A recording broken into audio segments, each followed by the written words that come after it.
Hey, what's up, y'all? This is Q Ortiz, and welcome to Transition Talk. We're talking about the Mucusless Diet Healing System by Professor Arnold Ehret, and transitioning from those not so healthy foods to those that cleanse the body and clean the bloodstream. So today I have my homie, Chef Michael Adam Fathauer. What's going on? What's going on with Transitions Cafe? How's it going, everybody? I'm excited to be here, and just as you mentioned the book, I kicked it. It's like it was under the bed. So Nice. yeah, I'm not used to being introduced as a chef, but I've been messing with food for a long time. Yeah. I'm actually a culinary arts dropout. Yeah. So I did that for a while, and then it was a 2-year thing where you get an associate's degree. And then after all the cooking classes for a year and a half, they were like, all right, now it's time for English and math and psychology, and I dropped out.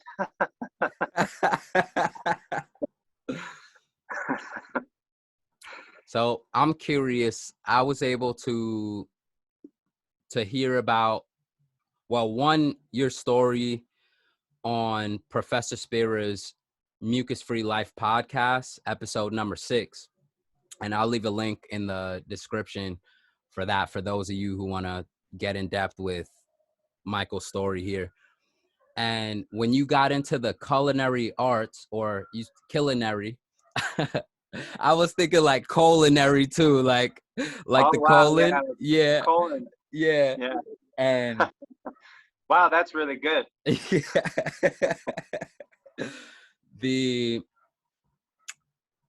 fact that you mentioned going there, and you could correct me if I'm wrong, please, with you going there to sort of like keep your time busy, so to speak, like get yourself into something during that time.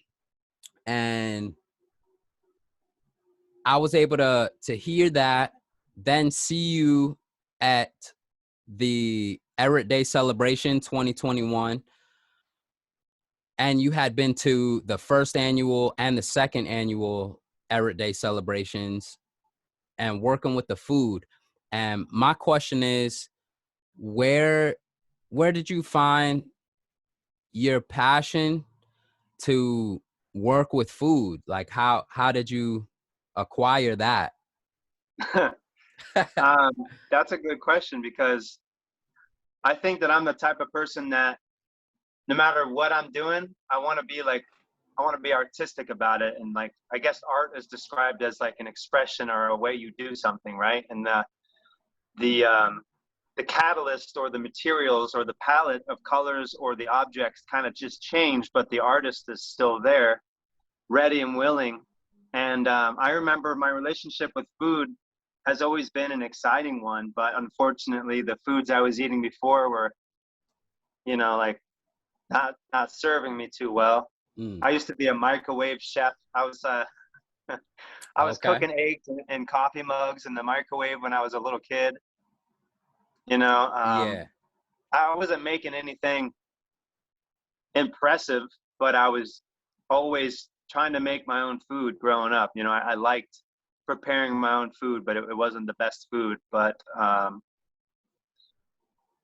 actually, my part of my story is that my father had passed away in like 2011, I believe, or 2010. It's been a while now. And yeah, I went to culinary school to keep my mind busy. And so it was interesting. Like overnight, I was like, yeah, I want to start gardening, and I want to go to culinary school. And so as it turns out, because my father was in the Air Force, there was, like this GI Bill kind of thing where I was able to go to college for free. So that's why I didn't really worry about dropping out. Yeah. Like the student loan thing, I wasn't worried about it. But so yeah, I went to culinary arts, and I was like, wow, I'm actually pretty good at this, and I really enjoy it. And while I was in culinary school, that's when I was getting into something called the Gerson therapy. And so that was coffee enemas. So I was doing coffee enemas during my culinary arts experience.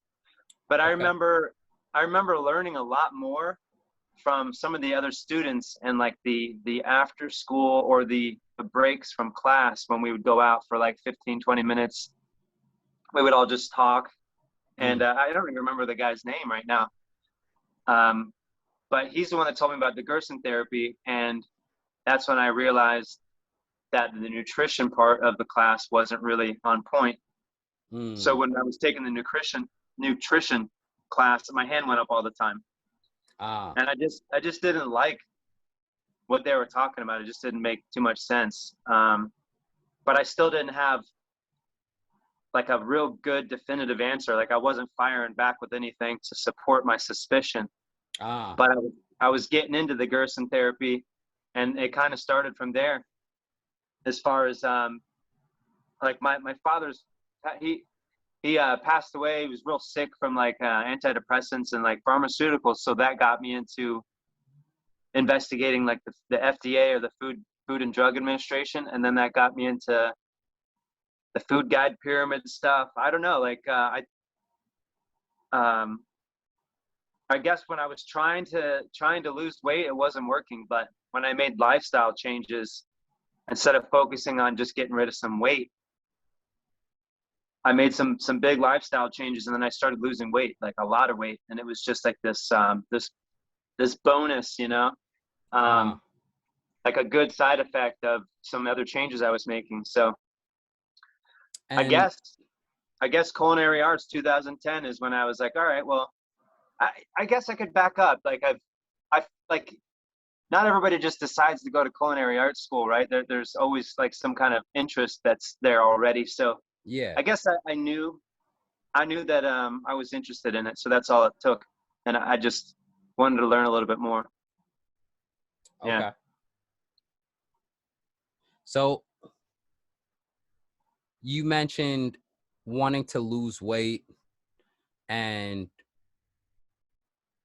failing, where when your only intention was to lose weight, that's where it didn't work. But then when you made Right. lifestyle changes, you lost the weight. That just came with the lifestyle change. You also mentioned that your dad was sick and using pharmaceuticals. Are you tying in that element of why you changed your lifestyle? What were you seeking as far as a lifestyle change? Um, well, my father was like a big wake up call for me. Mm, Like my sister was not doing well when my father passed away, got you. and for some reason I was actually doing great. I realized that I was kind of depressed, and I didn't need to be. And his death kind of snapped me out of it. So because I like the story really is that he had committed suicide from like a big chemical imbalance. He gets on antidepressants, and then he commits suicide not even a month later. So Yeah. just imagine that anger or that energy. And so I was just instead of trying to go after people, I was just trying to understand it more than Mm, go after somebody or create a lawsuit or any of that stuff. I didn't want to fight something like that. I just wasn't interested in like a battle.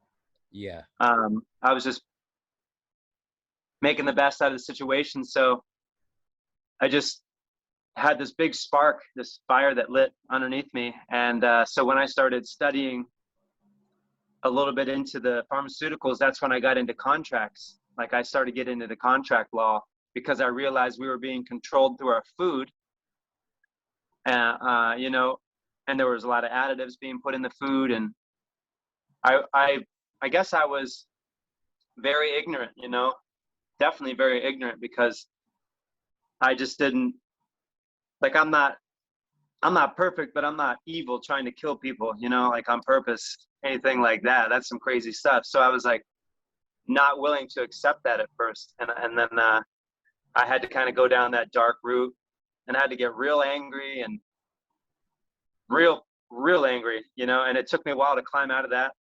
I got a little bit depressed again, and then I climbed out of that. Well, what did you find when you dug into that hole regarding that there was a contract lot law of, and food? well, the contract law stuff, that like really consent is so powerful. Like there's different ways people will give up consent.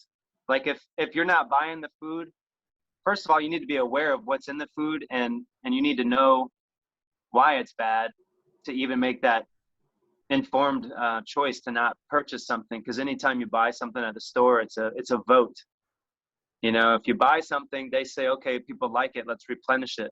If you stop buying it, they don't keep replenishing it on the shelves. So it was just a process of, I started navigating through all the different food labels and understanding what they meant. Like understanding what, if you didn't know, if something says that it's made with organic ingredients, that means it's 70% organic. If it says that it's organic, then it's 90% organic. So I think that's correct. And then and then the next step is 100% organic. But yeah, I don't know, man.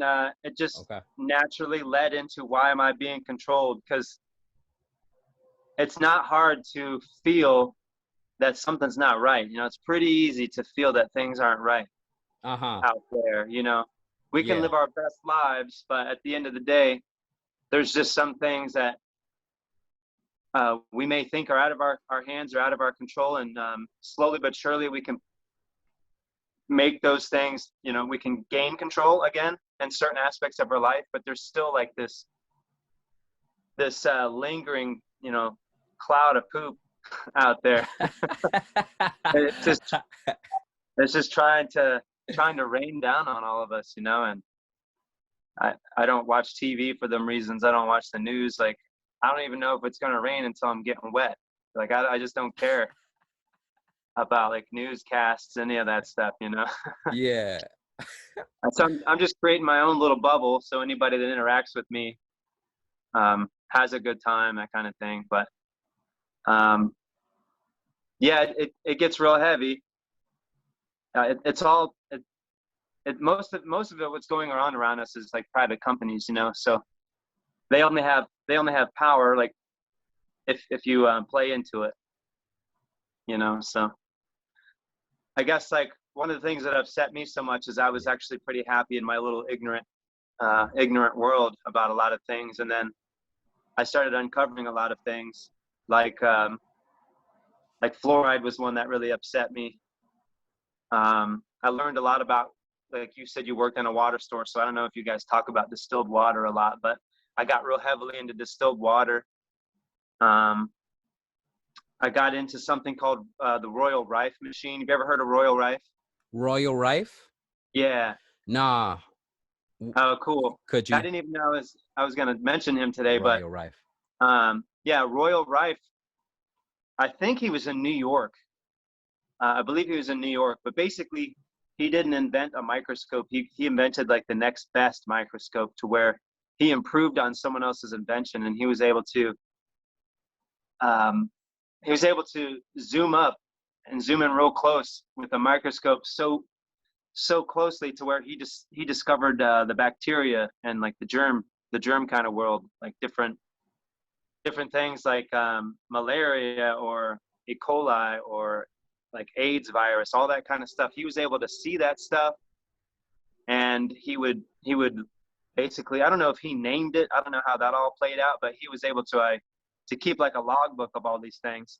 And he was also into electromagnetic frequencies. He was like a big nerd like that, like into frequencies. And he had all this machinery. He had these big like laboratories and everything, and he was a cool guy, right? Yeah. So he discovered that everything has like its own frequency. Like, I guess like the metabolism or the metabolic rate of like consumption and elimination of any kind of organism creates a frequency. And so he was able to like, let's say E. coli, for example, he would put the E. coli virus on like a slide and look at it through the microscope, and then he would administer frequencies to it and then he would document and write down which frequencies killed the organism. And it works like a glass, like let's say like a wine glass, where you can put your finger around the rim and you can hear that pitch, right? Yeah. So if you resonate, like a fat lady might say, people always like make the lady fat. She doesn't have to be fat, but an opera singer. Ah. So when like an opera singer with a real powerful voice, they say that they can like shatter glasses, right? Uh-huh. And that's because they have to find the pitch or resonance of the glass, and then when they over resonate that same pitch, the glass will just uncontrollably vibrate and shatter. So he found out which organisms had what frequency, and he would write it down. And I have his machine, and I have this book called Electromagnetic Herbalism. You have the machine? And actually, yeah. Oh, snap. Yep. I was just looking at it. Yeah. Yep. So I'll talk about that too. But it's really cool, man, because he was able to make any organism or bacteria, even the coronavirus is in my book, because it's not new. I see. The coronavirus is in my book, and it's like, the book is newer, but all the list that the book contains is like 100 years old easily, you know? Yeah. So, so it's like not a big deal at all. But this guy was able to just administer a frequency, and then the cell wall of the organisms would just shatter. So when you're using this machine, you just have to drink a lot of water. So what I'm talking about is one of the exciting things that I discovered because of my dad. Like, he actually told me about this before he passed away.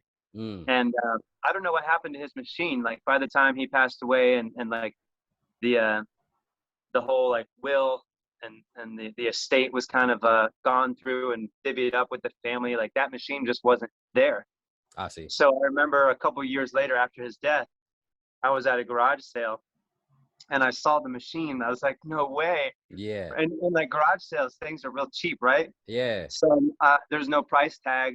And I'm like, excuse me, ma'am, how much do you want for this machine? What is it? I was just playing dumb. Uh-huh. And she was this Swedish lady or something, or Ukrainian. And she's like, oh, that's foot massage, $5. Oh. Yeah. She thought it was a foot massager. Yeah. Yeah, it's crazy. So I gave her $5, and it's literally a $3,000 machine.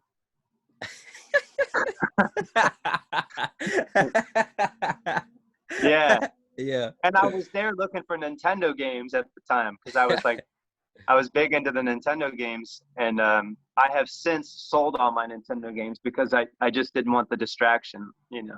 Interesting. Okay. The collection kind of got big, and I was like, man, I don't want to keep hauling this stuff around. And now they got these little USB sticks that's got like every game ever made, you know. So that's cool for me, because I can do that if I really need to. But I find myself not being able to watch TV too much. Like, I'll catch a movie here and there, but for the most part, I'm not watching movies like I used to. But Yeah. so I got the machine. You have these two contacts, these metal flat plates, and you have these cylindrical shaped metal contacts that you hold in your hands. And you're supposed to put like fabric over the metal contacts, and you spray them with water, like a little squirt gun. And it just has to be a little bit moist, and you hold on to that, and you look through the book, and you say like, hey, I've got really bad acne, or I've got, knowing now with the Mucusless Diet Healing System, like exhaustion or acne, and a lot of those things has to do with it has to do with obstruction, and the body is overloaded, right? Yeah. It's having a healing crisis, whether it's chronic or minimal. But as far as killing like worms and tapeworm and stuff like that, this machine's really good for that. Interesting. But yeah, it sweeps the body with these low frequencies that don't harm the human body or the tissue. Wow. So the only thing you have to do is you have to drink a lot of water, because the lymphatic system is overloaded with all the dead cellular waste, or the organisms that get flushed through the lymphatic system and things like that. So yeah. Wow. But you know, yeah. So that's just, it's a tool. I mean, how good is the machine going to work if you're constipated? You know? Yeah. So and continually adding to it. consuming foods that constipate you and then not hydrating, as you just put it. So yeah, it sounds like it would be useless. It maybe even would you say that it could be detrimental if you are creating more waste in the body through the machine, not Yeah, hydrating, and then you're consuming mucus yeah. and pus? If your lymphatic system's already like really clogged up and you're just using this machine and dumping stuff, you know, to the workload for the body to get rid of, then yeah.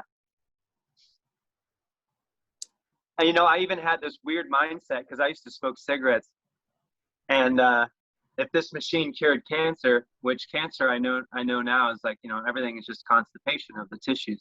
Yeah. But I literally at one point was like, who cares if I, you know, get lung cancer or something? I got this machine. It was just the dumbest way to think. But I remember going through those thought processes, like smoking a cigarette, like carefree, like I got this. Yeah.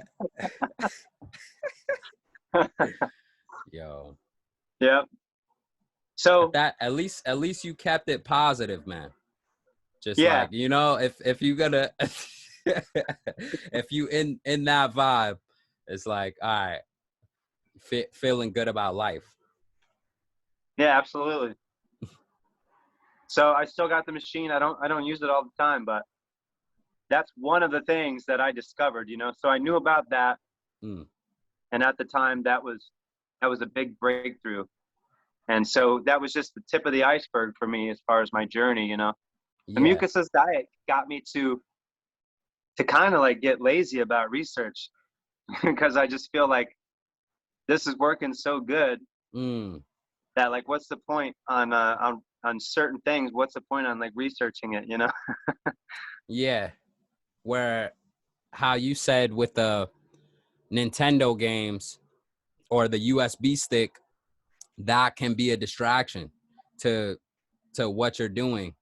And with the new pathology that comes out and this is hurting us, or all these new candy bars and this new soda, no, it's this ingredient. It's like all of that can be summed up into, oh, okay, that's some mucus and pus, acid. I don't want that. Like, Yeah. I'm not even trying to look into that at all. Yeah, it's like, you know, I'm not gonna, if you feel like, if you're right, if I'm talking to someone that's just like real right about something, and I know that through my experience it's not right, it doesn't make me better than them. It just gives me more energy. You know?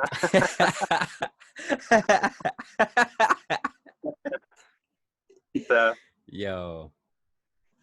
But I do want to talk more about you going into the culinary arts, you're changing your lifestyle, and where did Transitions Cafe, that thought, where did that come about? Because I know you also had, you expressed a mission that you wanted out of Transitions Cafe, as far as like who you wanted, you know what I'm saying? So how, like, how did that come about? Transitions Cafe started right before the third annual Arnold Ehret Celebration Day, as far as like a working title, because I helped with the food prep last year, or at the second annual Arnold Ehret Celebration Day, and I wasn't sure if they needed help on the third one. So regardless if I was going to be a part of that or not, I was feeling like real froggy. You know, I wanted to start messing around in the kitchen again. And so for accountability, I made an announcement on the Professor Arnold Ehret and the Mucusless Diet Healing System Facebook page. I made a little announcement. I was like, hey, I'm trying to be mucus free before, you know, up until the event, and I failed, but I documented the failure. And and I've had like 37 episodes And I realized that when I first got into the diet, I didn't know that I had something that was unique, because I was just doing what I normally do. That's one thing that I can say to someone out there, if you're listening, like you're probably like really unique, whoever you are, like just share, Mm. because there's a lot of stuff that I still don't share. And when I do, I usually get some good feedback. So I just got empowered when people started giving me some good positive feedback. But basically, if I'm in a mucus lean or sometimes mucus free period, I'm trying to, the mission statement, if you want me to get to that, is I'm trying to get practitioners of the mucusless diet healing system and someone that eats a standard American diet or a SAD diet. I'm trying to get them at the same table without them realizing it.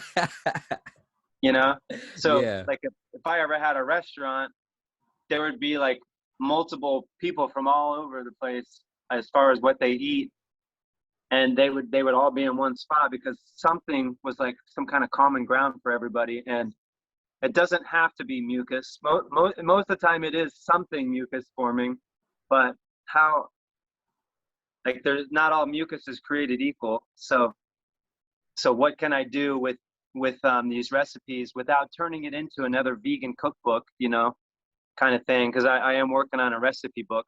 Mm. But that's where it started as far as Transitions Cafe. But when I first got into my practice, like next year March would be 6 years. So I'm just over 5 years now in my practice. Okay. So I realized, like, in hindsight, looking back, that like I'm doing really good, and what I went through is what a lot of people go through.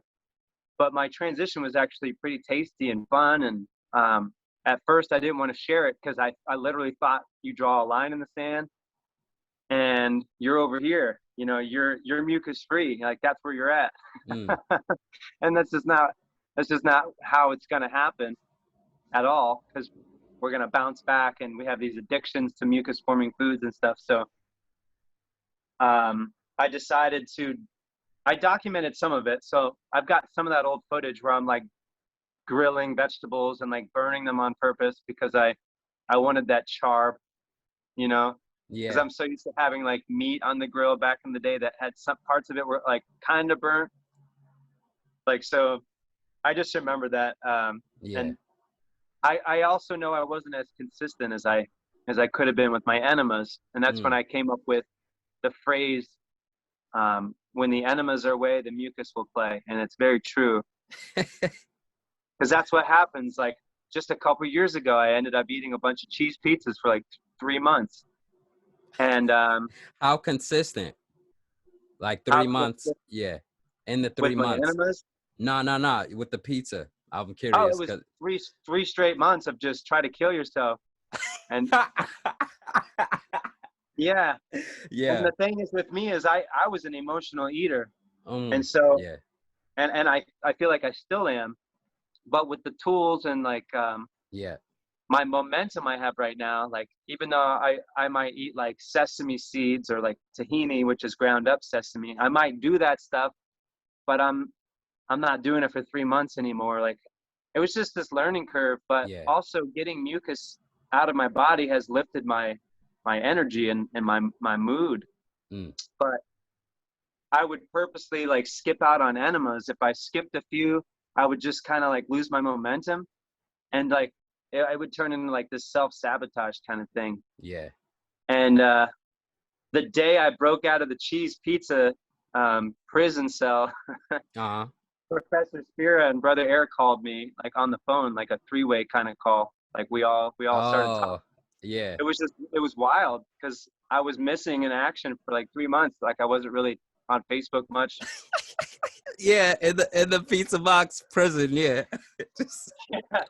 Yeah, and I wasn't plugged in the same way. I wasn't vibing the same way, and it's just incredible because the day I snapped out of it and started doing enemas, they called me. But yeah. But Transition Cafe just now, just a couple months ago, became a thing. 2-3 months ago became a thing because I realized like, hey, I'm actually doing a pretty good job. And I started having some people over, like Cassidy lives kind of close to me. He's another practitioner. Um, and then he would come over and I would make whatever I'm making for myself. And it was never just like real simple. I would make like 5 or 6 things, and I would just, Ah. just make it fun and make there like be a lot of variety. And he Mm. loved it. And he had another friend come with him, like a couple weeks later, and he liked it. And Mm. I don't know. Yeah. I just felt like sharing it, and now then I got invited to do the food again for the 3rd annual Arnold Ehret Celebration Day, and people really enjoyed it. And I think it's cool because understanding the mucusless diet a lot better now, I'm able to like say like, all right, so what have you been eating? And people can tell me what they've been eating, and I can just like make something that'll fit where they're at. Mm. So like Mm. like you and I work together in the kitchen, and by the way, if you can send me that the notes that you took. I tried making that sauce again, but I blended it too fast, and it got too pureed, and I thought last time it was a little thicker. Oh, okay. Yeah, I'm Okay. talking about a tomato, red beet, and green bell pepper puree, which was like a dressing, like a tomato sauce. Yeah. Red Yeah, onions too. The green bell yeah, and red pepper. onions. Yeah. Yep, yep. Like Brother Air is still talking about that. Okay. Yeah, yeah. Brother Air broke his fast, and then later on, like I don't know how many hours later it was, after he had some watermelon, Mm-hmm. he wanted to have a nice salad, and then he had some acorn squash that was baked and chilled, and he had that sauce on it, and he said it was just perfect. Yeah. So like I had a lot of pressure on me. Brother Air asked me to make him a salad. Like raise your hands. Like who out there has made Brother Air a salad? Yeah. After a year-long fast away from solid food. Yeah. Yeah. Like, Here you I go. thought it, Hey, Chef Michael. Here. Yeah. Here's your task. yeah. Like it was like preparing food for like a president or something. Like don't mess it up. Yeah. Yeah. Because yeah, you already know if you didn't do a good job, you would hear about it. Like now you're mentioning the sauce. Like, man, he's still talking about the sauce. You would be hearing about that, about that experience. Yeah. So that really empowered me, like Mm. doing what I normally do, like natural talent or just things that I'm comfortable with working with, Yeah. and other people are giving me that confirmation. And so it's like I have kept that momentum since Ehret Day, and I've even been like I just finished a mucus free 1 week mucus free period, and I had to step back a little bit with some sesame seeds and some sesame oil I was talking to you about. Yeah. But I don't feel like I slowed way down. I feel like I'm satisfied, and I still have this. I still feel light. Yeah. And I actually gained weight while I was mucus free, and so Mm. that was interesting. I was expecting to lose weight, as I know the body weight doesn't matter, but I still use the scale just to like. It's really fun to get on the scale before and after an enema, and it's like a pound, or 2 pounds. Like, Ah. whoa. Okay. I need to try that. Yeah. There's a scale in my house. I'll every now and again, I'll just hop on it. Like I'm like, let me see where I'm at. Like in this phase, whether I'm mucus free or touching in on mucus lean. And it's always a range. There's always, it's like when I'm mucus less, it's this range. I'm around like 150, like that. And then yeah, mucus lean, it's like just a little more, 155, 160 or something. Like, yeah. So it's almost predictable. Just getting on like, oh yeah, I'm that. Like I don't need to Yeah, worry about weight anymore. Just I weigh this. Yeah. But yeah, how's your experience with the when you weigh yourself? exactly that same experience. Cassidy and Reese were over here, and we were we were just talking about that same conversation with like, hey, have you ever weighed yourself before and after an enema? Isn't it crazy? Like, you know, Reese comes out after an enema and he's like, dude, 4 pounds. And I'm like, what? Wow. Yeah. Yo. What? Yeah.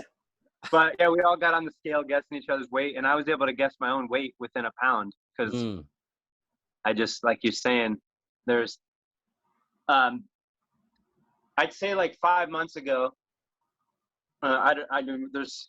there's no format, you know, for the talk. So I'm just going to kind of, I mean, you've got a little bit of a format, but what I didn't talk about before is like, I just stopped using marijuana as far as smoking it like 5 months ago. Yeah.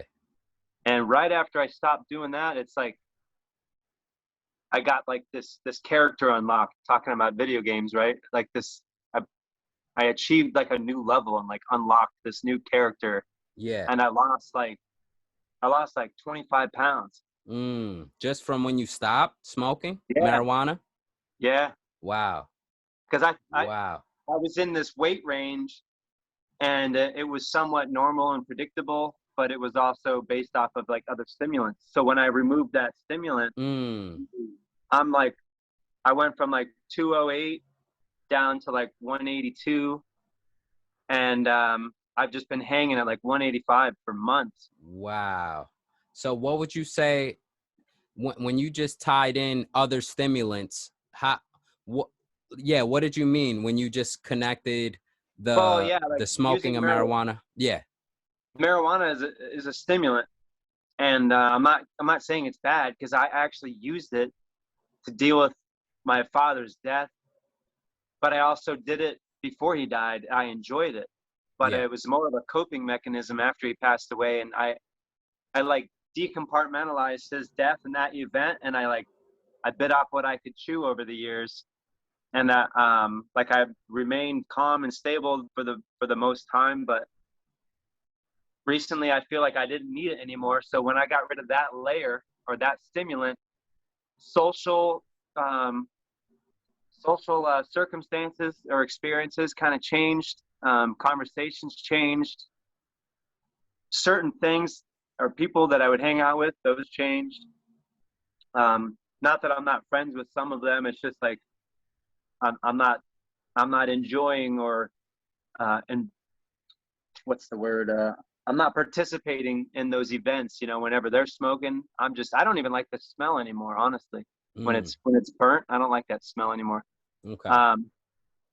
But yeah, like with that one stimulant, a lot of things came with it. Like maybe I would eat more than I needed to, or maybe that was making me tired, and so I would also mess with caffeine to not feel as tired. So it's like playing doctor with yourself. Like, oh, I don't feel good, so I'm gonna reach for this. Oh, I'm too hyped up from caffeine, so I'm gonna eat and kind of wind down or absorb some of this caffeine. And I was just all over the place. I see. Yeah, caffeine I haven't had for 10 months now, and I didn't realize how that's not easy. That's not easy, you know. And that's something that I stopped before I stopped marijuana. But that's when marijuana got weird for me. Like that's when it was like, man, like this is making you tired. And I'm like, damn, this is making me tired. Even the ones that are supposed to not make you tired, like it was still putting like it was still holding me back a little bit. And I had to just, after using it for 17 years, I had to tell myself like, all right, you didn't do this for 20 years of your life. You've messed with it for 17 years or whatever it is. That's, the numbers are off because I'm not even 37 yet. What am I saying? So yeah, 20 years of my life. So I started when I was like 20, and then I just stopped recently. So like it was off and on for 15, 16 years. And I'm like, what's it like without it? You know, like I used to do that. Why does it seem so hard now? And those thought processes like really made me think like, what else can I get rid of before it's too late? You know, if we're creatures of habit, or if I get a lot older, what's going to be really hard to get rid of, you know? And caffeine was next on the chopping block. I'm like, you got to go. And once caffeine was gone, I was just noticing like I wasn't I wasn't up as much at night. My sleep improved, my energy. It's weird. People think that they'll have more energy with caffeine, and you'll actually have more energy without it because you'll sleep better. Mm, It's interesting. So definitely. You know yeah. what? So Oh, continue, but I do have a point I want. Okay. yeah. Yeah. The method at which you deducted the certain stimulants, you were able to see, okay, with the marijuana, how it affected the other parts of your life. So when you mention, okay, I'm feeling tired from this, or I'm eating more because of this, I'm eating more than I need to be from this particular food. Then with the caffeine, noticing, oh, okay, I'm too hype, so then I want to slow down this hyperness with food or just different habits. And you were able to take out just like those two things, target them, because it sounded like you were like, it's on the chopping block, and I'm reflecting on us being creatures of habit and envisioning your future. So these are things that, this is how I'm interpreting. This is how I'm hearing, like you're looking at your future and seeing, okay, what is detrimental for me, and especially if I continue doing this, and how is it affecting these other parts of my life? I need to make that change. And you did it, and now it's 10 months with the caffeine, and then how you said 4 months with the 5 months with the marijuana.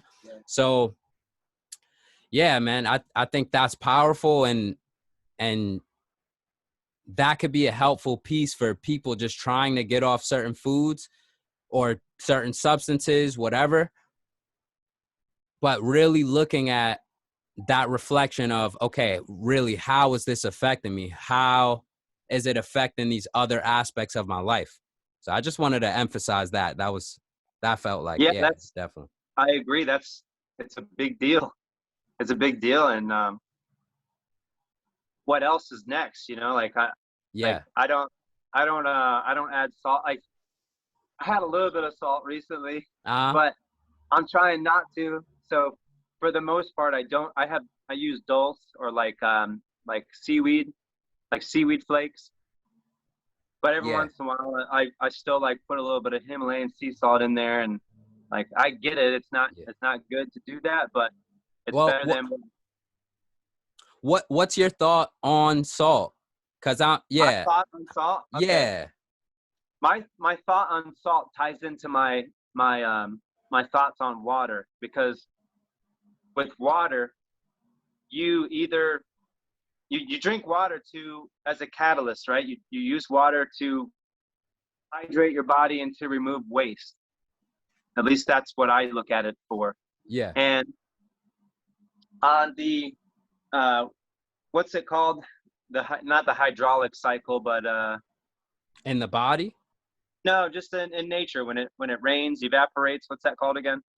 um, man, like Hydraulic. rain cycle, or yeah. Hold on. Yeah, we should look that up because this is something I've been tripping up on for too long now. But while you're looking that up, what I'm trying to describe is that when the rainfall comes down, the water is pure. And so water is defined as just like H2O, right? Like chemically, they say it's hydrogen, two Ye- parts hydrogen, and One part oxygen, yeah, one part and oxygen. it's the water cycle. That's generally what it's called. Just the cycle of evaporation, condensation, precipitation, and so Yeah, on. yeah, Yeah. that's all that stuff. So when the rainfall comes down, it's supposed to be pure. Like it's already absorbing stuff because of our like our smog and some of the industrial side effects like smoke and all that stuff in the air. But it's supposed to be clean on the way down, and then when it hits the ground, it starts absorbing things. Whether it's waste or just dirt, it'll absorb things, and then it'll move minerals and dirt move all that stuff around, and it'll evaporate, and then it comes back down clean again. So a lot of people think when they're drinking spring water that the ground filters the water and it's like real pure water. But what's happening is the water is filtering the ground.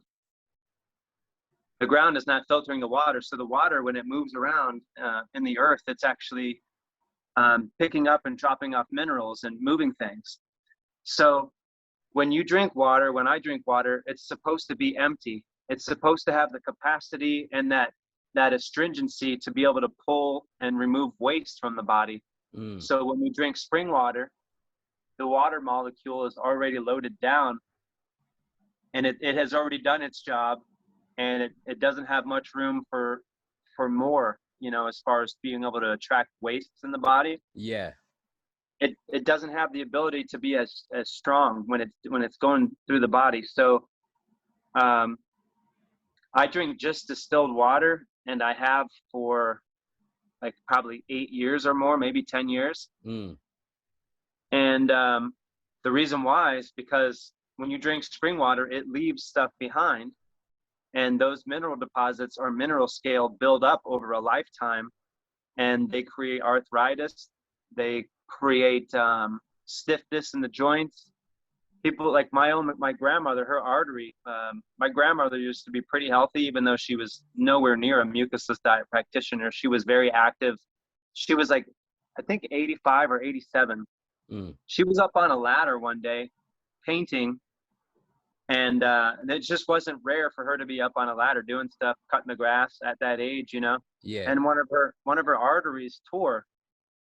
And it's because she had mineral scale built up inside her passageways. And that is from like hard minerals from the water, and also like inorganic minerals in the foods, but mainly it comes from the water too. But your original question, how I viewed salt is an inorganic mineral. Your thoughts on salt? Yeah. Okay.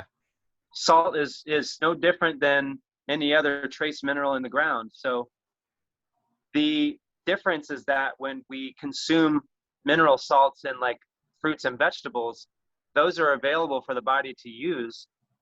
But until they're found in like fruits and vegetables, when they're in the ground, we're not able to use them. So that's like this really intimate relationship that we have with plants and trees, right? We breathe out carbon dioxide, and the plants take that in, and they release oxygen. And there's that nice like connection that we have with plants, but it goes even further with the mineral salts.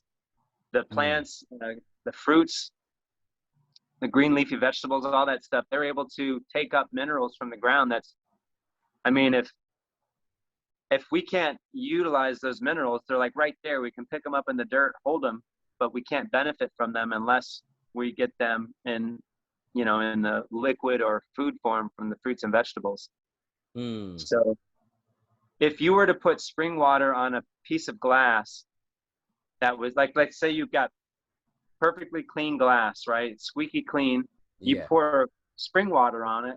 When the water evaporates, you're going to see spotting.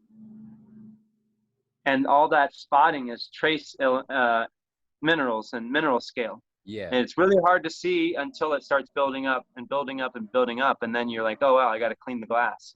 But when you have distilled water and you put distilled water on a clean pane of glass and you let that dry, there's nothing left behind. Yeah. You know, so. Yeah. And I learned a lot of these examples from a guy named Andrew Norton Weber. That's something we could look up? Oh, yeah. Yeah. Okay. If you go to andrewnortonweber.com, believe it or not. Convenient. Yeah. Yeah. Yeah. If you go to andrewnortonweber.com, he has a whole library on studying distilled liquids. So he says that rain, mist, dew, fog, sweat, tears, blood, fruit juice, breast milk, if I haven't said that already, that's all distilled liquids. And he explained that they're called distilled liquids because they're not still. they're distilled, meaning they're not still. So spring water is actually called still water. If you ever go to a restaurant, like a fancy restaurant, they literally say still water on their menu. Or they'll come up to you and they'll have spring water, and it's like supposed to be so unique, and like, you know, it's really hard to get it, or they like some guy climbs a mountain and gets this fresh spring water. It's just water that's dirty. And so all these different bottled water companies, they have unique tastes. And some people are like, oh, I like Dasani, or I like Aquafina, or I like Zephyr Hills, or I like whatever else is out there. They've become accustomed to the mineral composition in the water, but water is not supposed to have a taste. So like when I rolled into work a few weeks ago holding a gallon of distilled water, and my boss was like, oh, damn, like, how do you drink that? Just, like, you know? And it's just insane. I'm like, it's pure water, man. I'm drinking pure water. And to them, it's like, no, you use that in a battery, or you only use that in your car, or you only, because in a battery, you can't have any obstruction in a battery, because any obstruction, it'll short out the platelets inside the battery, and it won't be able to conduct electricity. If you have an engine and you have spring water running through it, over time, the little passageways for the coolant on the engine, they get obstructed from the mineral scale. So people put distilled water in the radiators for vehicles, for the cooling system. If you have an iron, like a small appliance, you're supposed to use distilled water only, because mineral scale from spring water will clog up the iron. You know, so like Arnold Ehret talks about how if the engine or a locomotive or a train, I forgot exactly what he was talking about, but if the conductor is operating like a train and the train starts shaking or whatever, you don't go full speed ahead. You slow down the train, or whatever it is, whatever mechanical vehicle you're operating, you slow it down and you check the fluids. You know, you check the fluids, you change the fluids and all that stuff, because there's friction. You know? So that's what I think about salts, is that salts is just inorganic minerals that aren't available to the body. And the best way I can describe it is that inorganic minerals can't get into the cell. When you take in like inorganic salts, and like Himalayan sea salt or Celtic sea salt, whatever kind of salt it is, table salt, that is not the same as a mineral salt found in fruits and vegetables, because the mineral salts in fruits and vegetables have a different charge. I think they have a negative charge to it, or I might be. I think they have a negative charge, or a positive charge, whatever it is.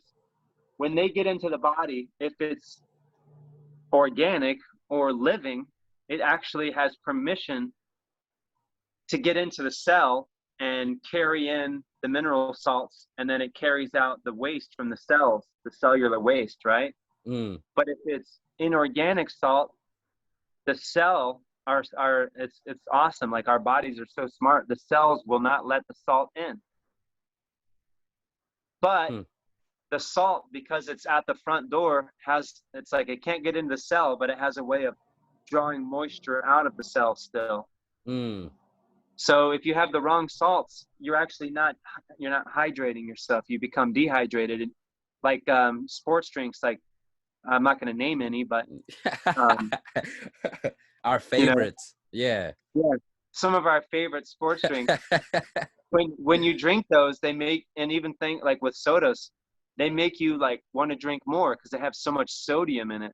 And that sodium is getting into the body, and it's drawing moisture out of the cells, and then it's that moisture is getting stuck in between the cells. And I think one of the names for that is like edema or something like that. With the swelling aspect, at least. The swelling aspect is too much of the wrong salt. And then it's because you're swelling up and you have all that fluid in the body that you can't utilize, then your blood pressure goes up, because now you have more pressure on the system. So I actually had a friend, his father was is still alive and everything, but he's an older friend. He's like in his 50s, and his father's in his 80s. And I told him to, if he's got high blood pressure, stop consuming regular salt and try drinking celery juice like every morning, or just whenever you feel like it's necessary, kind of thing. Yeah. And he did, and his blood pressure went down. So when people think they're not supposed to consume salt, you have to like stop and think like, what kind of salt? Because in chemistry you've got organic, and then you've got inorganic elements or chemicals and things like that. So yeah. But that's why distilled water is like such a powerful thing to drink, because you're not drinking something that's already been taxed or already been loaded down or slowed down. There's a doctor that Andrew Norton Weber talks about, and his name is Ehret Mercola. And Dr. Ehret Mercola, he talks about distilled water being really bad. He says that it's acidic, and that it draws it basically, he says that it pulls minerals from your body. And strips the body of minerals. And he's completely right. And this is, verbatim what Andrew Norton Weber would say, is that he's right. But what minerals are we talking about? Organic or inorganic, So Andrew Norton Weber is definitely someone to check out if you're trying to understand water. And that's interesting because, you mentioned just me working at a water store, and there's a mineral water, and then there's the reverse osmosis, just like empty water. And reverse osmosis water has like 0.4 parts per million. So it's like, it's almost distilled. So if somebody has 2 reverse osmosis machines like connected to each other, that's a distiller. It's 12 different filters. Wow. Yeah. I'm thinking of like 2 or 3 that I used to see. Wow. Yeah. And they're all carbon filters, aren't they? I think it's definitely multiple of those. Like there's the big membrane, and then like carbon filter, micron filter, like just different lot of filters that you could see on there. But that's where with that distill or with the reverse osmosis, I'll pick some up, do enemas with that. Yo. Speaking of enemas, you know what I've been doing, and you know what I've been doing for like on the cheap for enemas? What's up? I've been doing crab apples. There's so many crab apple trees that I've actually been using the crab apple juice.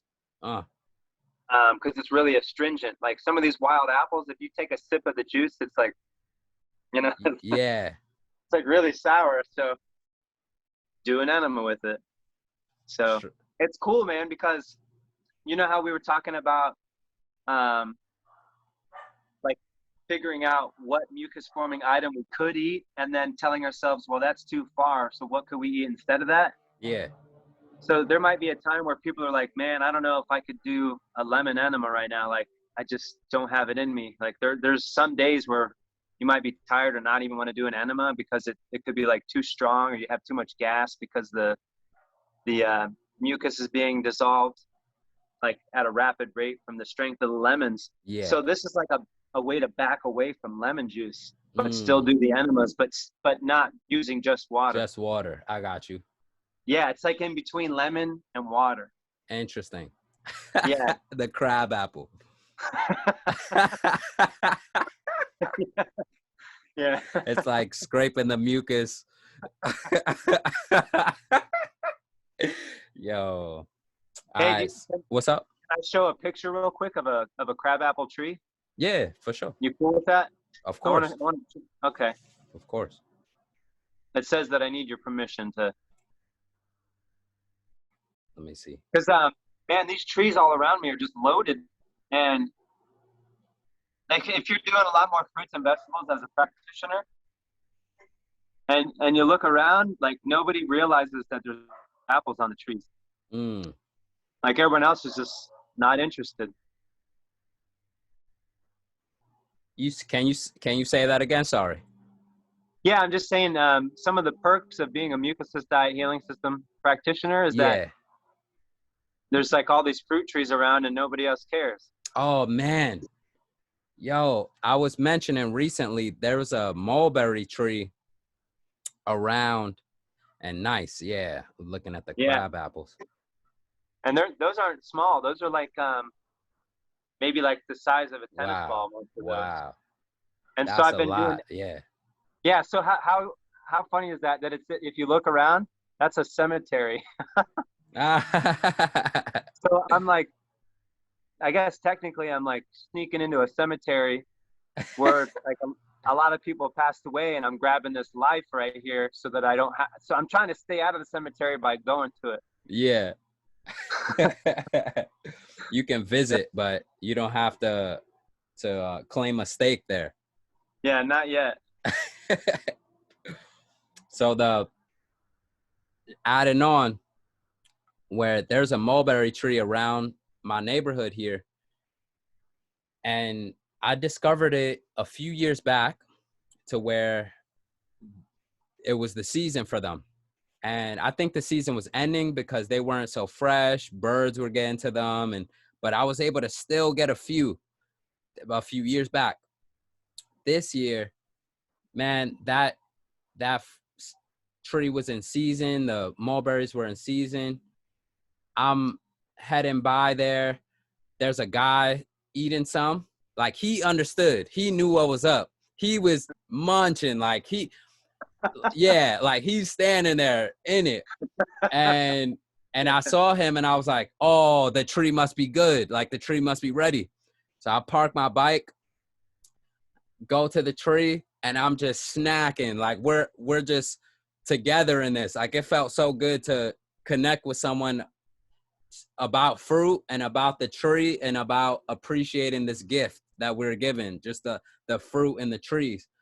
So I hadn't seen him after that, like any time after that.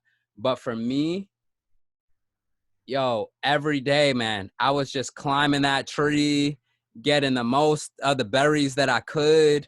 I wasn't seeing anybody really really appreciating that. Okay. Yeah, you got the bag. Yeah. Yeah. Yeah. So whoever you're talking about, like we had a few people drive by and they were honking their horn, like, yeah, get it, get those apples, you know. Oh, yeah. It ended up being people knowing me for being in the tree, because I'll be in there, and yeah, it may be like a half an hour that passed. Like, I'm just in the tree eating. Like, this is my my AM fruit meal right now, or just like I'm treating it like that, to where I'm eating. And you're stretching. Exactly. Oh, I wanted, when I was up there, I had the thought about that the natural exercise that happens when you are climbing a tree, and specifically with reaching for those berries. It felt like this very organic way of moving, because say like I'm standing on one branch, my foot's on the other branch, and it seemed like a full exercise, like a holistic exercise, to where even like cognitive functioning and seeing the berry, seeing the color, seeing, okay, that one's ripe, like through these two branches, how can I reach up there? And then like just the reaching motion was like twisting my arm in a way that I might not do just in my room naturally, right? Or just, in my room or in the kitchen. Like you Or at reach the grocery store, you know. exact Just like, precisely. Let me get that. Yeah. Yeah, it's right here. And now Yeah. you're limiting the motion to where in the tree, it was like, okay, I'm reaching here, and then I might need to take this arm and pull myself a little here and then reach it. And then now, like, I'm over here. Like, it was just like a bunch of movement just to get all these berries. And yeah, you said it perfectly. That was my realization when I was just like fishing around in the tree there. That exercise, that stretching. Yeah. So I'm thinking of how can I keep that juice? You know, like I can only like juice so much and hold that much juice. But it'd be nice if I had multiple freezers, or if I was able to freeze it, because I could just have like each morning or each day for the enema, I could just have like just like a little block of crab apple juice or something, you know.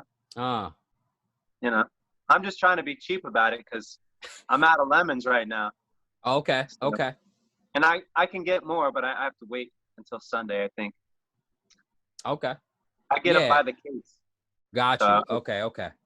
So that's your regimen. Like you have, it's not like, let me get 5 lemons and hold me off until if then. I have to, I Maybe. will. Yeah.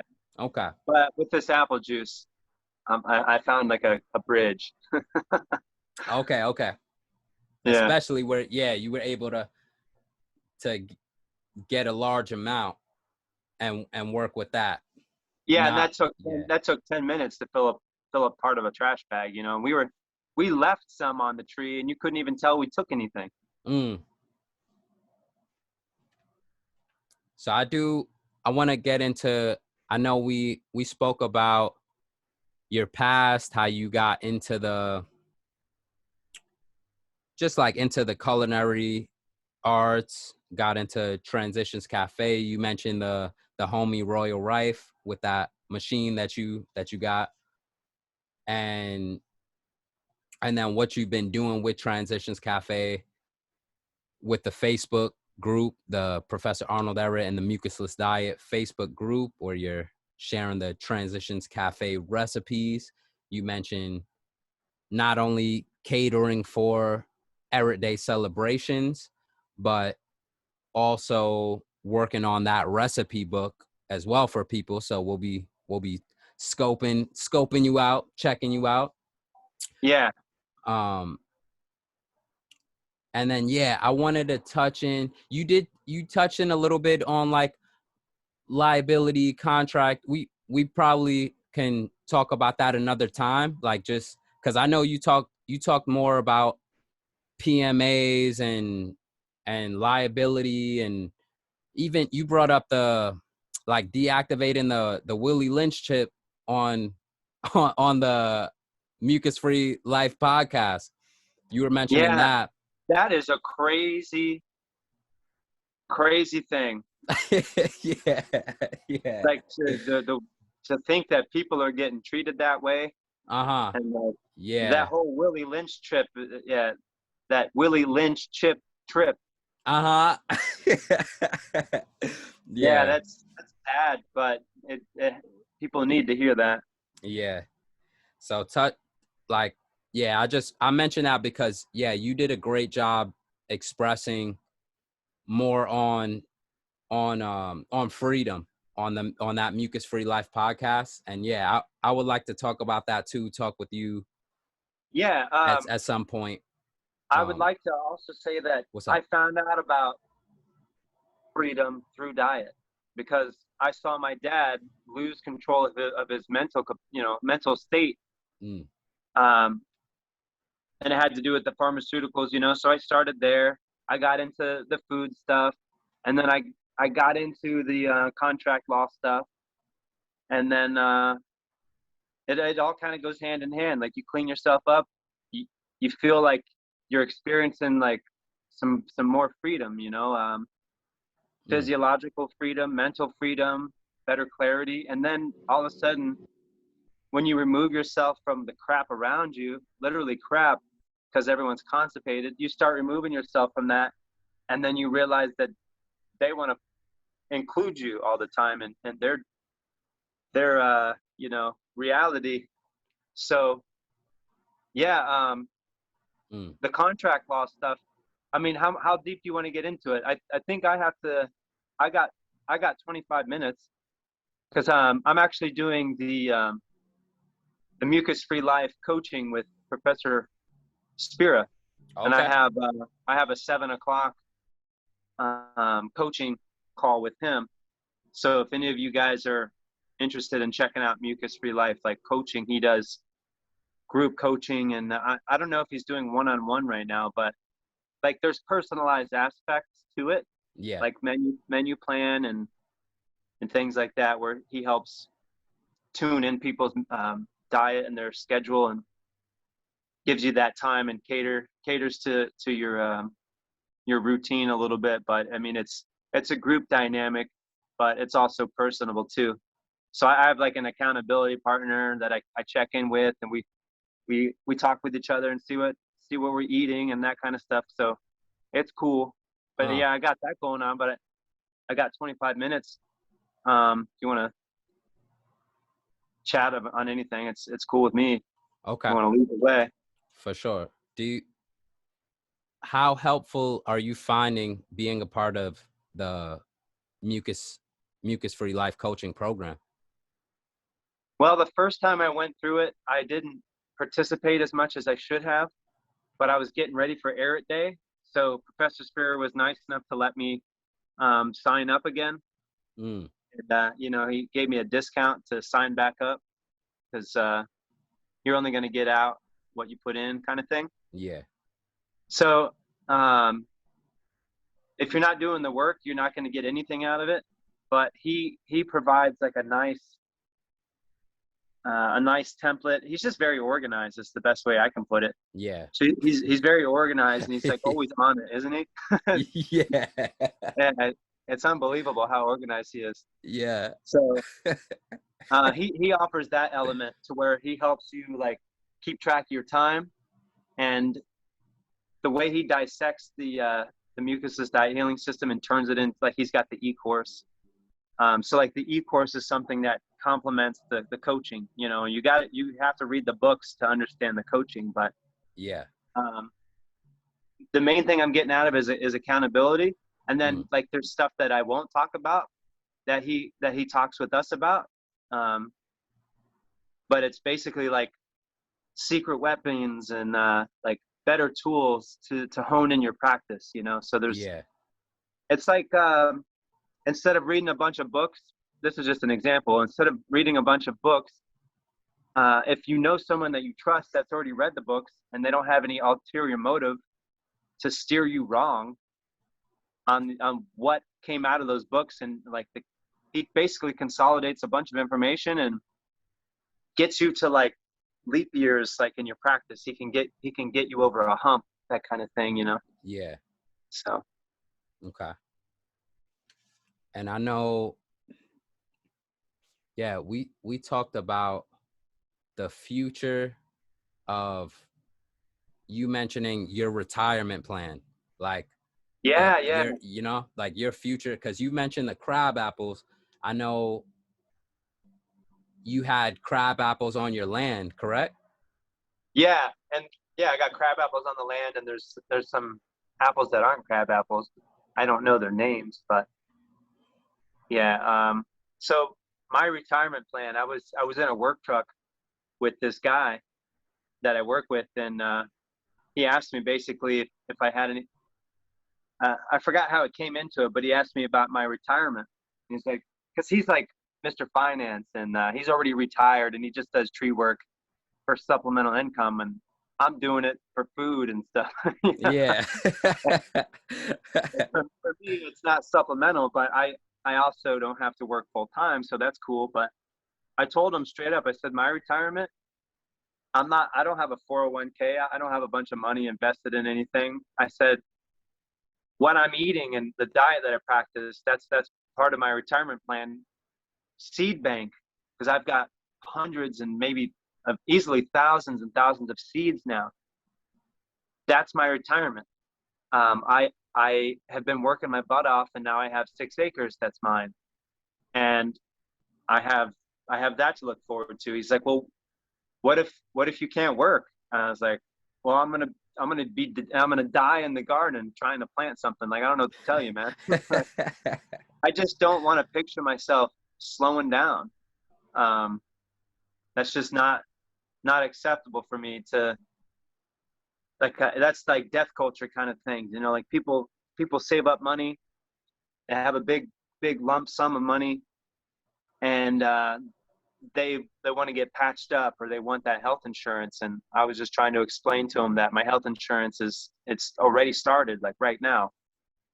I'm not aimlessly eating things that are harming me, and then later on like praying. Like, isn't it ridiculous that people will pray for their food and the food's killing them? Like, I'm not knocking God or anything like that, but if you're eating foods that are creating disease and gonna kill you off, like, what's God really gonna? What can God do with that food?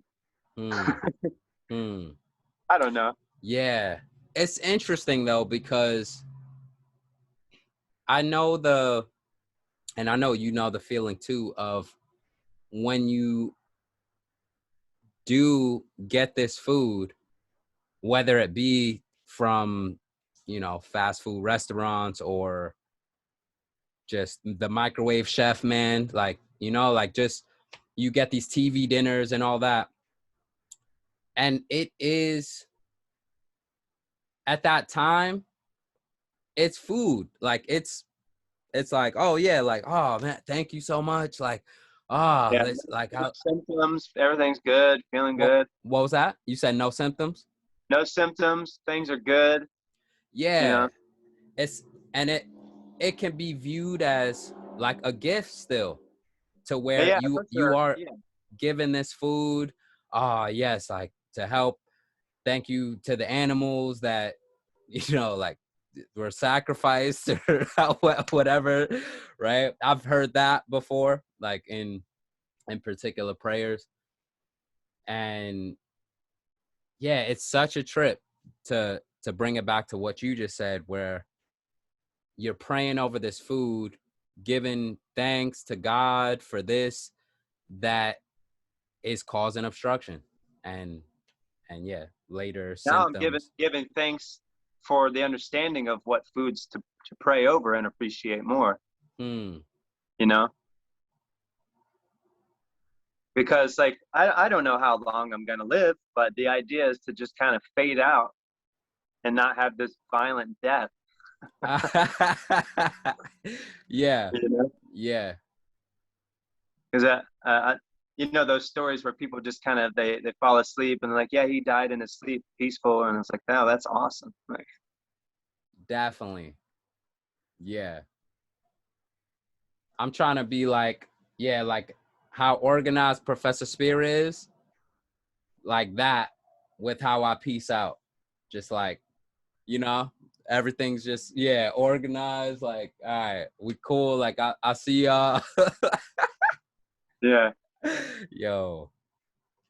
All right. Well, we can. What's interesting is on my dad knew he was gonna commit suicide. And he did all his laundry, he cleaned the house, he folded all his clothes. Yeah, like, it was such an interesting experience. Like, some people are like, man, how can you talk about this, and like, how does this not wreck you? Like, I don't know. Yeah. I learned so much from it. Like, he didn't kill me, he didn't do nothing to me. So Yeah. I'm just trying to learn from it. I don't want to go out that way, but how interesting is it that he like got all organized? Yeah. Like, to me, it's fascinating. He deliberately, and I noticed all that. He deliberately cleaned everything. He like everything. Like, he was even dropping little hints to me, like, hey, the sink is leaking, and every once in a while you got to wipe water up underneath the counter, like, or this part of the house has this character, and you got to look out for this, or this bill comes in every month. He was like setting it up already, and I didn't notice it until afterwards. Wow. Yeah. Whoa. Yeah. Yeah. And what was also interesting was that you mentioned that you were depressed before he left, and then when he left, that woke you up from your depression.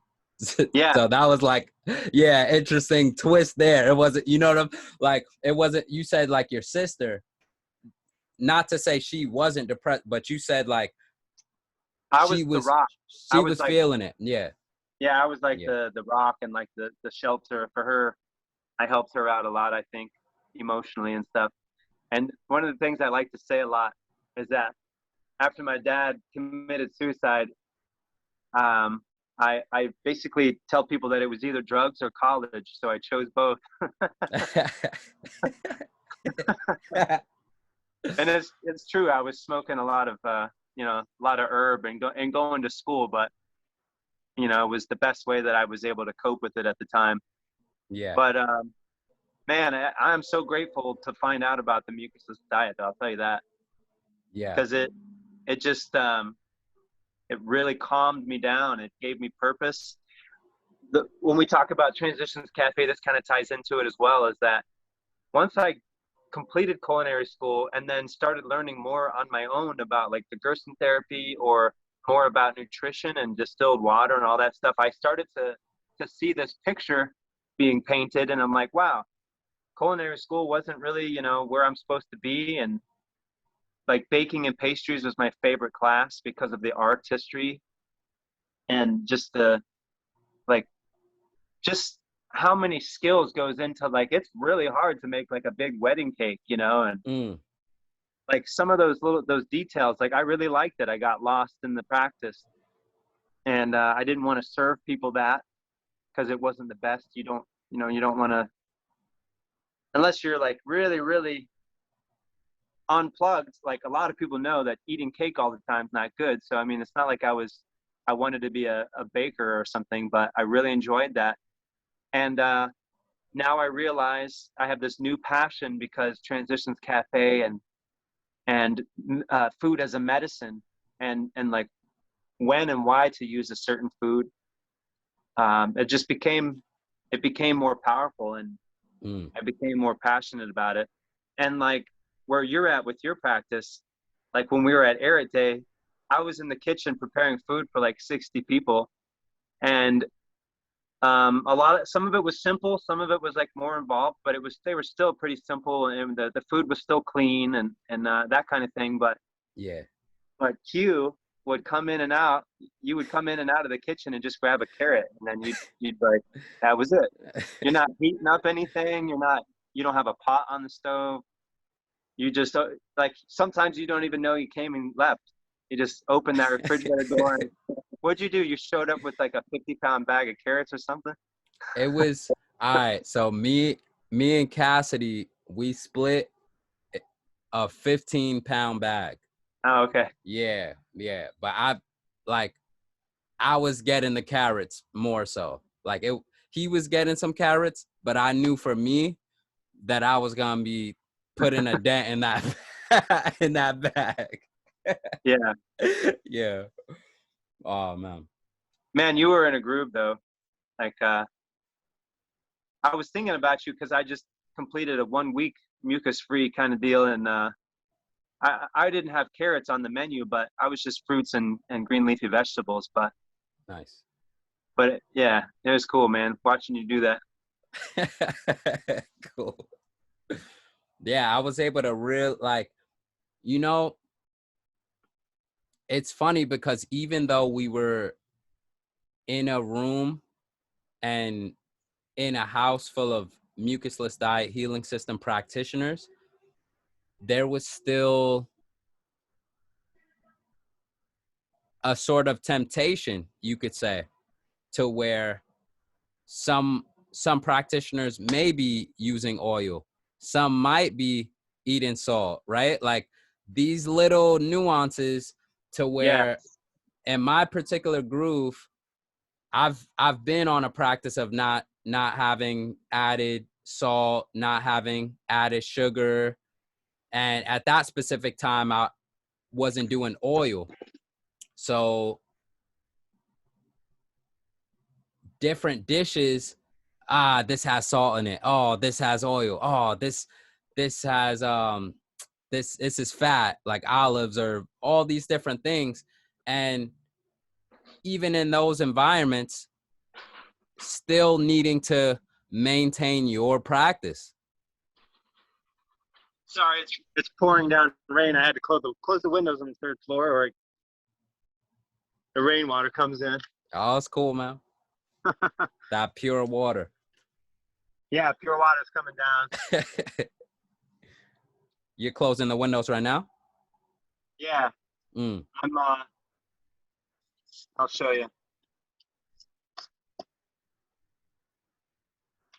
I'm up on the Ah, 3rd floor. You can kind of see the garden down there too. yeah.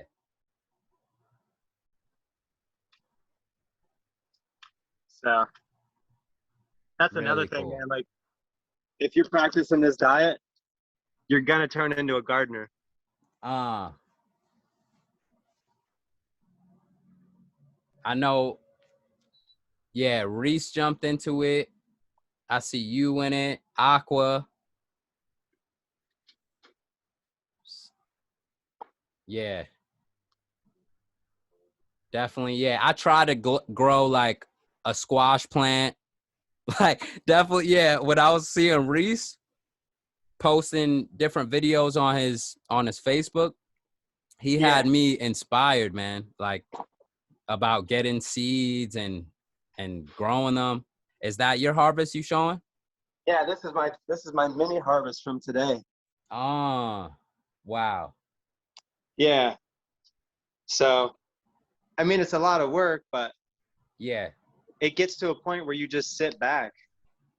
Like here, this was my lunch today, right here.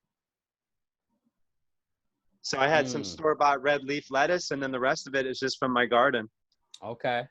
And then there's a little bit of olive oil that's like, I'm trying to hide it. So it's over there in the corner. Yeah. It's like just kind of peeking, like, yo, nah, you don't see me right now. Just Yeah. just And focus that, on the salad. yeah. Yeah. Yeah. And that's like what you were saying, like the little nuances, you know, like when I was around everybody else, I got to see that. Like I was surprised, like a couple people like were still messing with vinegar here and there. You know, I saw that slipping into the house a little bit, you know? Oh, okay, okay. Yeah. Yeah. So Yeah. there's some interesting stuff. Like avocado shows up just like one. Yeah, yeah. I'm like, whose is this? Whose avocado is this? Because I noticed that like for me, avocado isn't a transitional food item, but it's because I didn't grow up eating it. You know, I kind of forced myself to. My dad was like, you should add avocado to your salad. It's great. I'm like, all right. I put it in there. I didn't like it. He's like, put salt on it, put ranch on it. I'm like, oh, I like it now. Ah.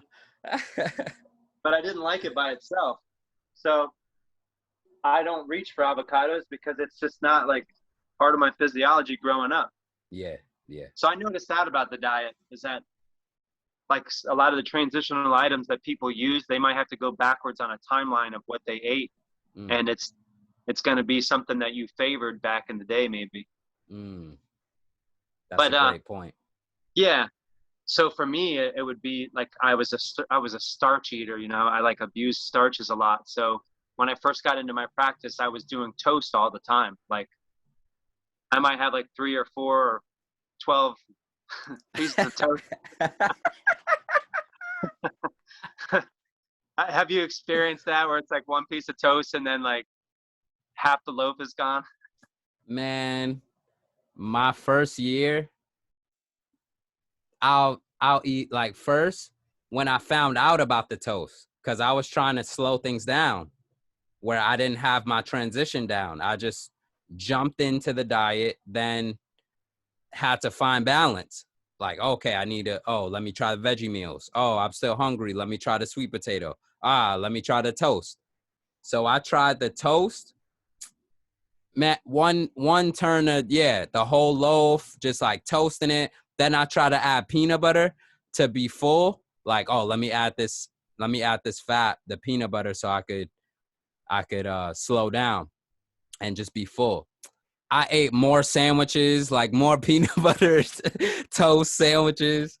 And that was the moment that I found out that I was addicted to toast, man.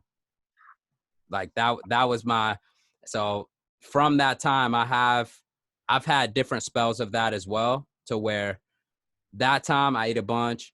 Then I've eaten loaves of bread before. But even back then, like back in the day, I would eat loaves of bread. Like, you know, like French bread, where they'll bake them like freshly baked at whatever supermarket kind of thing. Yeah, I'll just eat bread like it was nothing. So it's kind of bringing that back like in my practice. And then working with that element and transition off of that, just out of that space of toast, man. Like, not dealing with the toast. Yeah,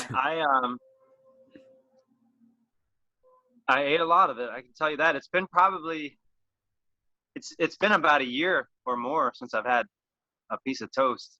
Yeah. Easily. Yeah. Easily. So if you want to get into more the contract stuff, I guess we'll, because if you want, I can like really, really prepare for the contract law one to where we can get a little deeper than episode 6. Okay, for sure. Yeah, I'm picturing. Yeah. I'll review that too. I want to review that and get that depth, because I am interested in that, even like off the record, like just kind of like, wanting to learn more. Yeah, about that. Yeah, I talk about that there's a few people that have recently come to me about that, and I quickly know how much I know and don't know, but because I have a PMA, I can talk about how it functions, but I can't show the details because I purchased the PMA from somebody. Yeah. But just talking about the mechanics of it and how it functions and why people should use it gives people enough to be able to create or piece together their own. I see. Because no one could stop you from creating a PMA, but they could stop you if you just like copied and paste their format. It's basically like everyone's got a car. Don't rip off my design. Like, get your own car and you'll still get to point A, or from point A to point B. But like, come on, this is my ride. This is my blueprint, man. Yeah, it's my unique expression. This is my style. Okay. But there's a foundation, like just like everybody's practice is different with the Mucusless Diet Healing System. There's a common ground with the principles and the tools that we all use. Yeah. Yeah. So I have two points. We could wrap this up. I know you have your coaching coming up. So yeah. I see. I probably talked too much. We got the hashtag clean that ass 2021 right here. Michael Fathauer makes these shirts. You still have some on deck people can get from you? Yeah. Actually, you just reminded me, I got a couple people, at least they haven't paid yet, so I don't owe them anything, but I got a few people that ordered one, so I just have to send that through the mail. But yeah, it's $17 a shirt. And if you weren't able to go to Arnold Ehret Day, this is a cool shirt to wear for sure. It's something. What was it, Brother Air, that started just pushing clean that ass? Yeah. Yeah. So you can get it in black or white, long sleeve or short sleeve. Okay. And how can people contact you about that? How can they order theirs? Well, you have if you want, I can give you my phone number. Or you actually have it already. You talking about me? Yeah, like so. Okay, so if they contact me. Yeah, and okay. Yeah, like if you turn into some kind of middleman, like I'll give you like a cut. But they can contact me on Facebook. Okay. It's Michael Fathauer, Michael A. Fathauer. Okay. The last name is Fathauer. And it's German Bavarian is the last name. It means man from the brook or fat cutter. That's what I've been told. Oh, you cutting that fat, man. Cutting that fat, and I came from the brook, and there's water there. So distilled water, fat cutter, all that good stuff. Yeah. Yeah. All right, and then the last thing, what is your message for those tuning in? Feel free to contact me if any of you feel like you could benefit from it. But the message is that no matter where you're at in your health or your let me see the best way to choose my words here. Basically, it can get better. It can always be better, like no matter no matter where you're at, you can make better choices. Like I ended up at McDonald's one time during I was on a lunch break with these other contractors. I didn't have food with me. We were supposed to go to one place. We ended up at McDonald's. I wasn't driving. And I bought apple slices and a salad. And I didn't use the dressing that McDonald's had. So I'm just throwing it out there. Like, no matter where you're at, you don't have any excuse to not make a better choice.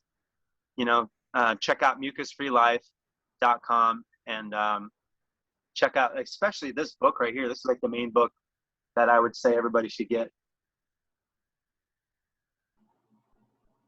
Is it backwards on the camera over there? Okay, cool. Yeah, so just at least get the Mucusless Diet Healing System book, or you can go on YouTube and the audio book's on there. You can listen to it. But I don't really have like this awesome message that can be turned into a t-shirt like clean that ass, but you should clean your ass.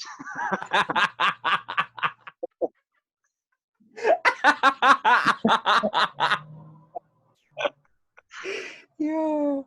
But Yo, you know what? I've up? had people over, and like Reese and Cassidy and even my wife, all of us were like, we were all juice fasting, and Reese said to me, he's like, man, transition has been so easy over here at your house because all the different things that I'm coming up with creatively, most of it's a little bit mucus lean. That's like 50-50. Some's got like real mucus lean, or it's completely mucusless. But it's just easy when you get creative, you know. Like it doesn't have to be an apple and celery every day or anything like that. So we look forward to what's that? Basically, people should focus on identifying the different foods and their purpose, and as tools. You know, you don't want to reach for a hammer when you need a screwdriver. If you can picture all the different foods on like a tool belt, and you're like crashing and burning, and you need a hammer or something to fix something, you don't want to pull out like a screwdriver or a tape measure. You know, like you'll get real good at learning what foods to reach for at any given time, and being dynamic and knowing what to do in the moment is like real powerful. So like I don't have unlimited amount of time, but I've had people message me, and I've been able to give them a little bit of time and talk to them on Messenger and stuff, and like, hey, if you're doing this, maybe try this, you know. So yeah. Regarding that transition? Yeah, regarding the transition. Yeah. It's really cool. It's kind of surreal. Like I'm finding myself like useful. It's like, wow. Now people are coming to me for advice about the mucusless diet when for a while I was going to other people for advice, and then I got this momentum, and my practice has really refined recently, and things are clicking, and the desire to get cleaned up is stronger than ever. And that's really all it takes, is to identify the problem and then work towards the remedy. And the remedy is to clean yourself up and transition away from the harmful food. Yeah. Yo, thank you, Michael, for blessing us with that information. We got a few pieces that people can Google. We said Royal Rife, homie Andrew Norman Weber. Yeah. Yeah. Study distilled water. It's really powerful. If you understand distilled water, it plays into the mucusless diet, because we use food as a catalyst to remove waste. And that's what water is. It's a catalyst to remove waste. Nice. Yep. Well, thank you again. Yeah, thanks, man. It was a pleasure. It was a lot of fun. And I just met you for the first time in person, you know, a couple weeks ago. And you and I feel like we clicked, you know. We had a lot of fun, I thought. So. Yeah.